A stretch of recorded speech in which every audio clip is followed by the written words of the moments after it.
Hey, welcome back. All right, so today we're gonna be making a biker short set. So let's get right into it. First thing, you're gonna measure your waist, your hips, and how long you want the shorts from your waist, because you're gonna need those measurements. All right, so first you're gonna figure out where you're gonna start your thing. I always see these people making pants and stuff, but they never put the measurements. And I'm like, it looks so simple, but how do you do it? So I wanted to show you.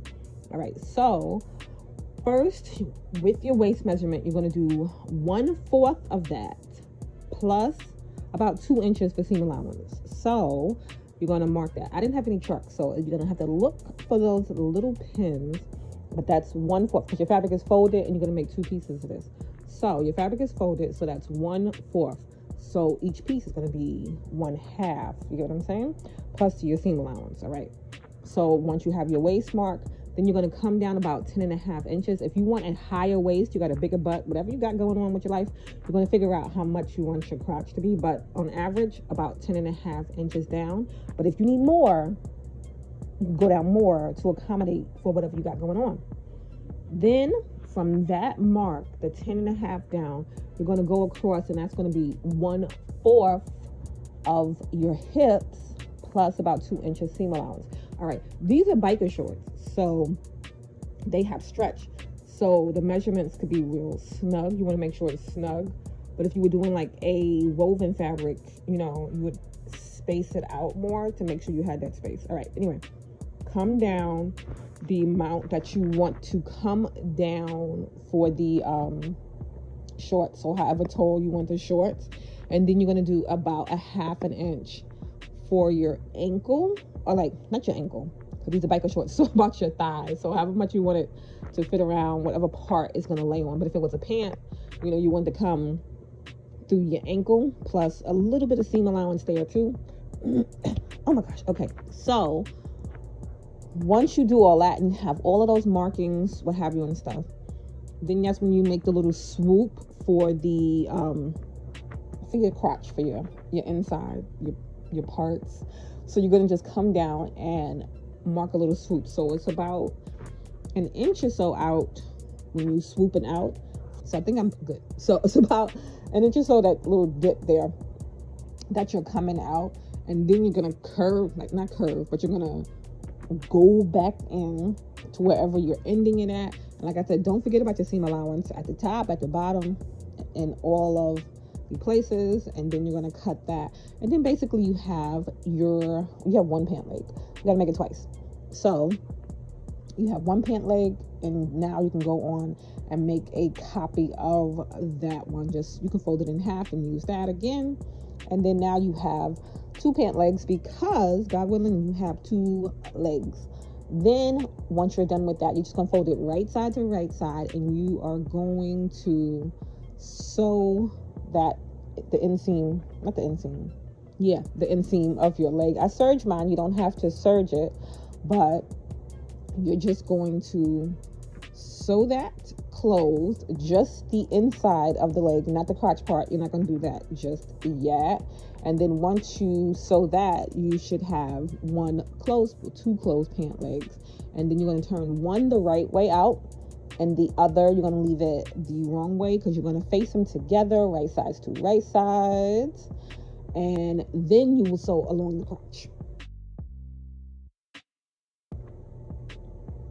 So you line them up with the seams to the seams, and then you're going to sew from one end all the way across to the other end of the crotch. And then you'll basically be, for the most part, done. If you were making a jumpsuit or whatever, but anyway, nope. So we're going to just keep on track with this one.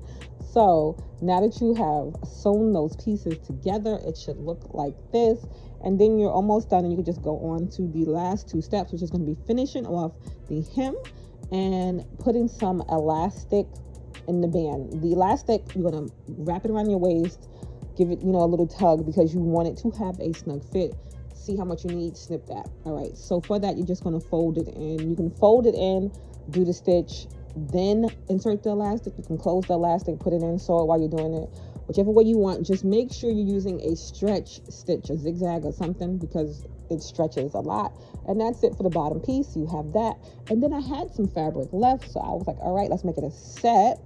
So let's go on to the top piece. For the top piece, you're just going to measure around the top of your bust, all the way around, all the way, and the bottom. So under your boobs, over your boobs, and how far you want it up and down.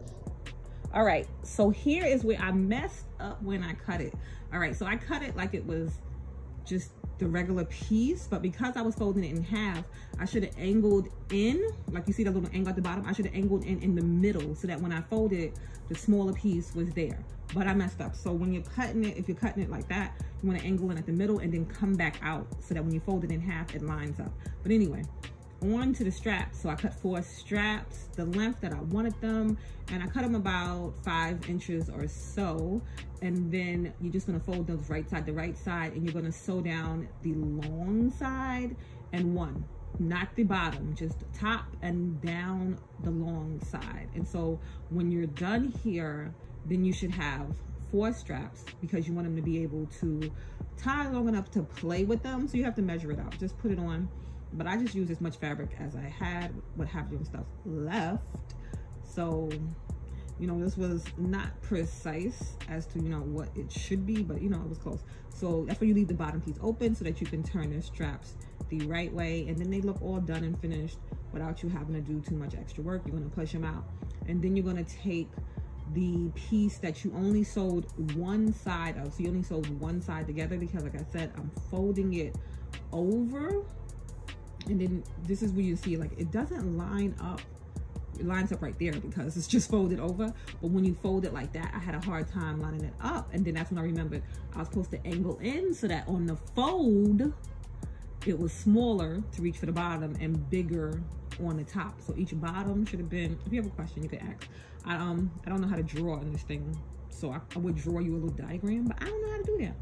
But anyway, so then you're gonna place the straps. You're gonna place them on both sides. So you see the side seam there. So on both sides, you want them to line up when they come.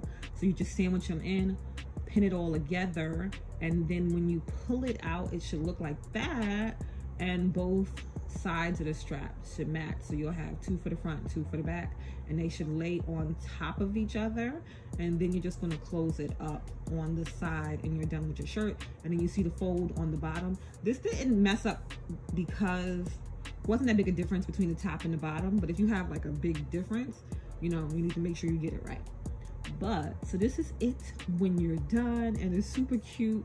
And then you can wear it multiple ways because you made the straps so that they tie open. Let me know if you liked it. If you did, don't forget to subscribe, and I will see you in the next one. Bye.